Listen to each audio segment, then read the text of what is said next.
Yo, what in the world?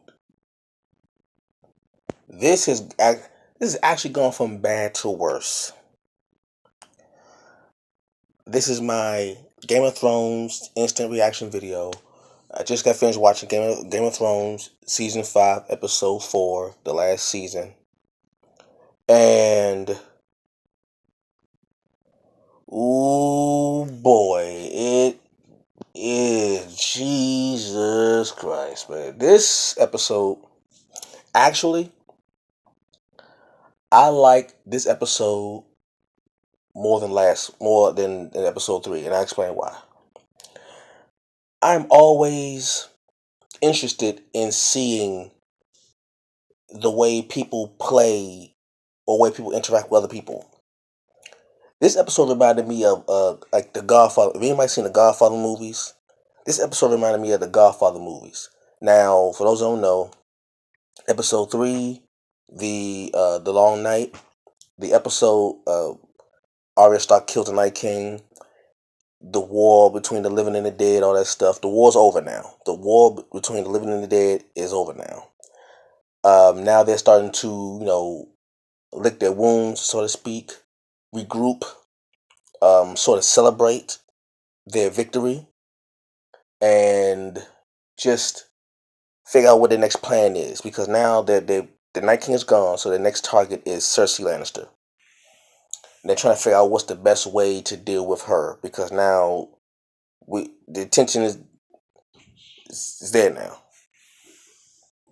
Um, if I were to give this particular episode a term or a phrase, I will call this episode conflict of interest.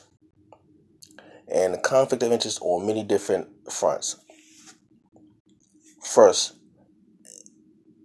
the scene starts off with they are with Jon Snow, Daenerys, all them. They're giving their fallen soldiers, a proper send off. People are crying. They show Mormont. They show both the Mormonts. Um, Lyanna and Jorah, Mormont, they're gone. Who else? Well, we all know who's gone. Um, People were just, in mourning. You go from the mourning scene, Mourning, to the just the celebratory scene. People are drinking. People are giving the congratulations. People are just reflecting, just celebrating just a victory. But in that celebration, you can see tension. You can sense tension. You see tension. You see the tension between Daenerys Targaryen and Jon Snow, because now they know the truth. So you see that tension. Then you see the tension between Sansa Stark and Daenerys. You see that tension going on. It's just it's just a lot of subtle, like, it's the kind of tension that everybody in the room may not know, but certain people know, right? So whenever someone praises Jon Snow, they'll cut to Daenerys Targaryen hearing the praise. And you see the tension in her face. Whenever they're praising Daenerys Targaryen, you'll see Sansa Stark with tension in her face. Jon Snow barely spoke because he's Jon Snow is torn between two things: his family and his love, which is also his family. There's the matter of that. There's the matter of his actual lineage. And all the while, Daenerys is still thinking about the Iron Throne. Jon Snow doesn't want the throne. He doesn't want it. But Daenerys is like, look, Daenerys sees that the people love him. The same way how they love Daenerys, they love Jon Snow. And she sees that.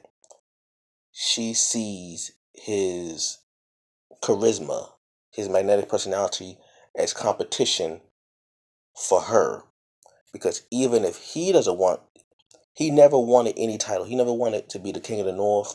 He never wanted to be the rightful heir. However, his actions and deeds show him to be a proper leader, and people love him for that. But they also feel the same way about Daenerys, and Daenerys wants the throne. So she sees Jon Snow as her lover, her love, and her competition, conflict of interest. So I'm gonna skip some scenes. Now we get to the point where Jon Snow and Daenerys are arguing about, like Daenerys doesn't want anybody to know, because if people knew that that Jon Snow is the rightful heir, then they will look at Jon Snow more than look at Daenerys. So she doesn't want him to talk about it. He's like, look, I don't want the throne, so it don't matter who I tell, I don't want it. She's like, look, it doesn't matter what you want. If people know who you really are, they're gonna push you towards the throne. They want you, they people love you. She's like, don't tell nobody. Really, it was really her just saying, look, I want the throne for me. Like, forget this, I want it for me. If you love me, you won't tell anybody who you really are. And he says he won't do it, but it gets to the point where they're at the branch tree. We got Bran Stark, Arya, and Sansa Stark with Jon Snow talking. Arya is telling Jon Snow, like, look, me and Sansa don't mess with Daenerys. We know you love Daenerys, but we ain't feeling her. We just ain't feeling her. It's just something about her. It just don't vibe right with us. You're our family, and we love you.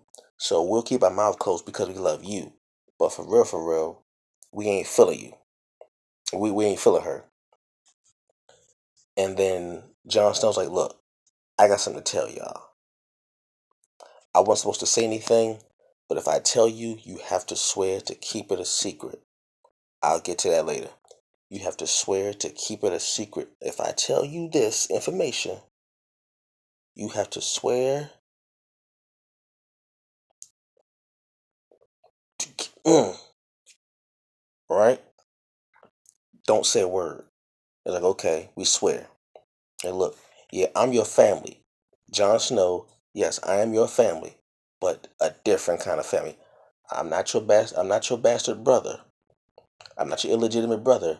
I'm your cousin. I'm your blood cousin. And uh Jon Snow asks Bran to explain, because he knows the full story and all the details, so he tells them. And Arya is like, okay, cool. I keep quiet. Sansa, this girl, she can't hold water. There's always somebody who just can't keep their mouth shut for nothing. So Sansa's all bent out of shit because she can't tell nobody, and really, she's actually happy about this, because that means that she can kind of throw it in Jon Snow's, not Jon Snow. Sansa's happy about this news because she can kind of throw it in Daenerys Targaryen's face, which is technically her aunt, also her aunt. Yeah, Daenerys is their aunt, and Daenerys is Eddard Stark's sister-in-law. So anyway, so but since Sansa Stark doesn't like Daenerys, she's actually like, you know what? I want to tell somebody, because I could just stick it in. I never liked Daenerys, Sansa speaking, but this is something I can kind of hold over her head. Like, you're not really the ruler. My cousin is the rightful ruler. You may be my aunt, but you ain't the rightful ruler. So she has a conversation with Tyrion.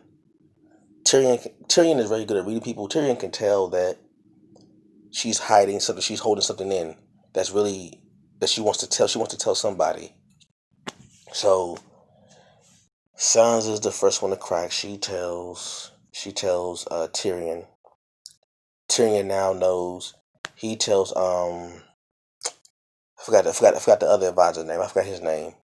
He tells him, you're like, look, now we know, but now there's a conflict between what's the name and Tyrion, because you got two advisors that have different points of view that are conflicting.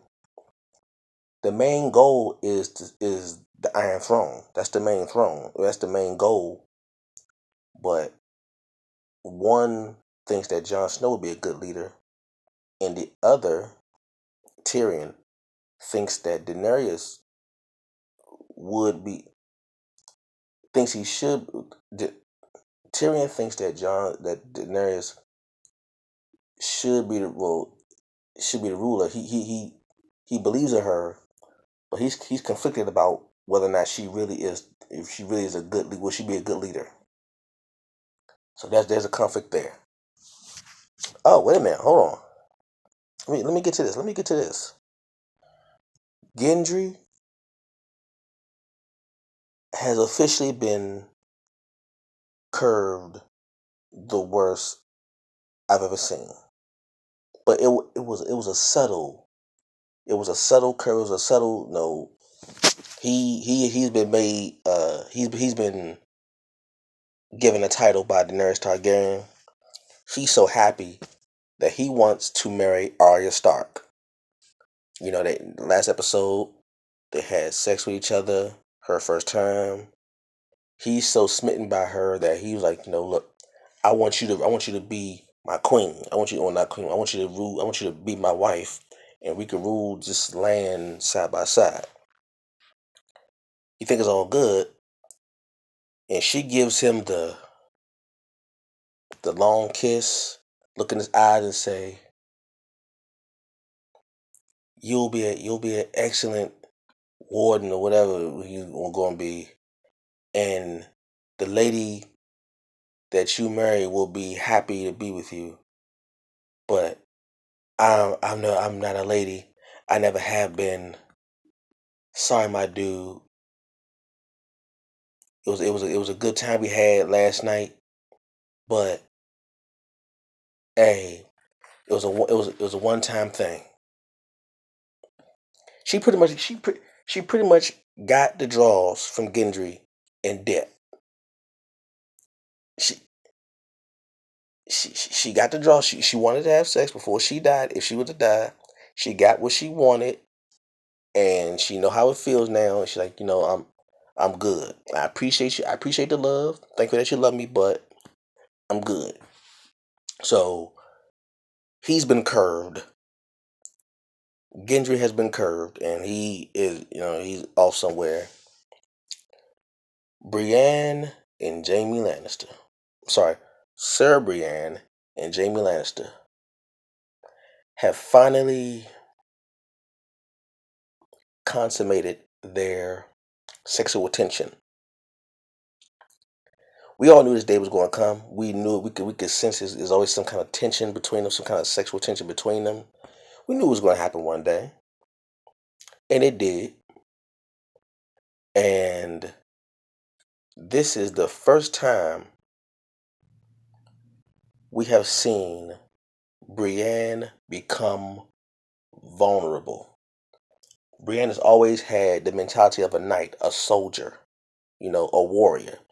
She's never been seen as just a regular person with feelings and dealing with love.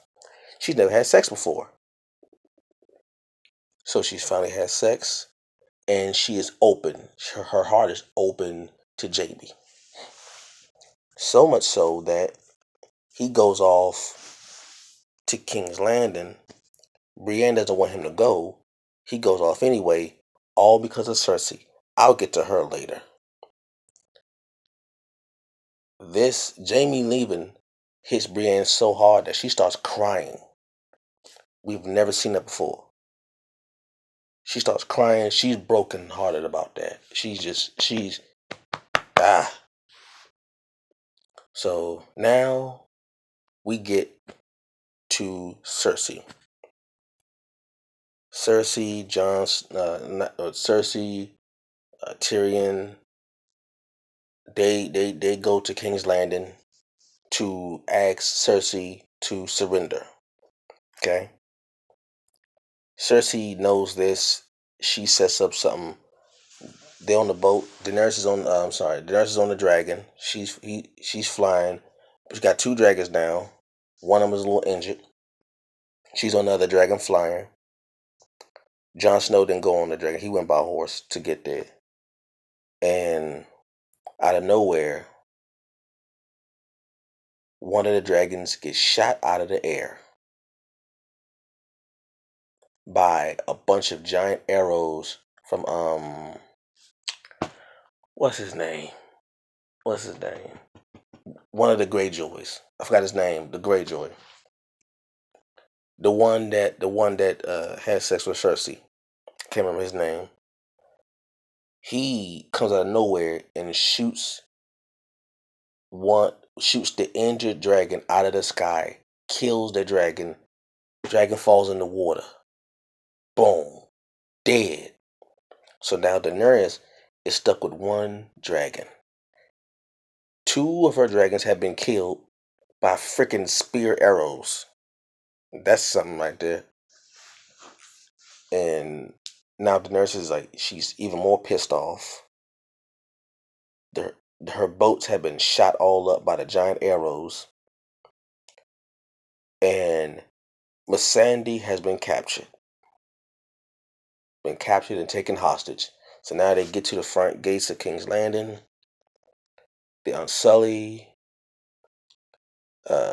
Tyrion, Daenerys outside the gates, trying to negotiate some kind of peace, some kind of surrender, some kind of treaty, whatever. And the way Daenerys Targaryen, not Daenerys, the way that Cersei Lannister looks, so Cersei is a different type of evil.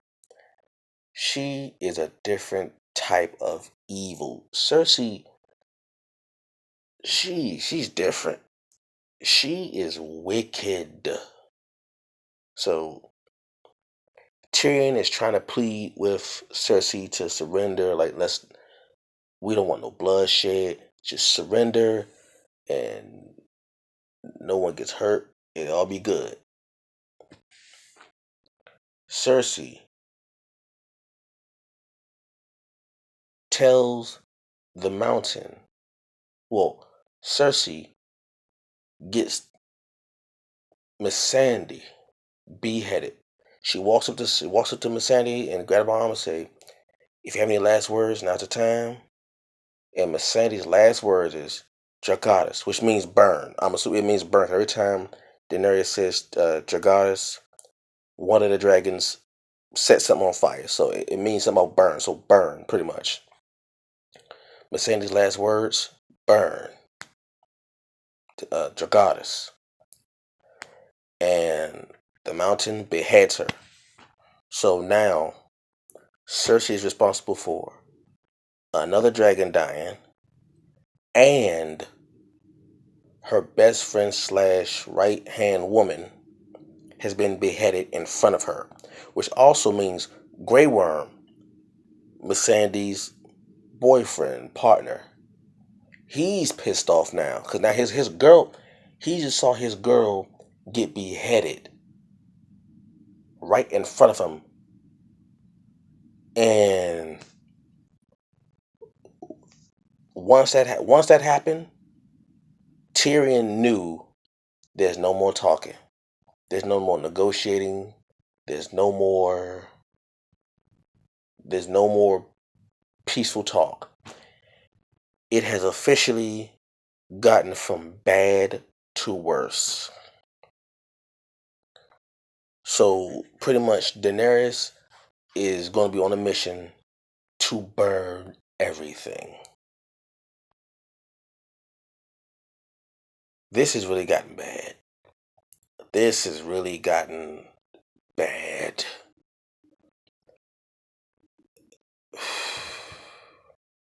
Like,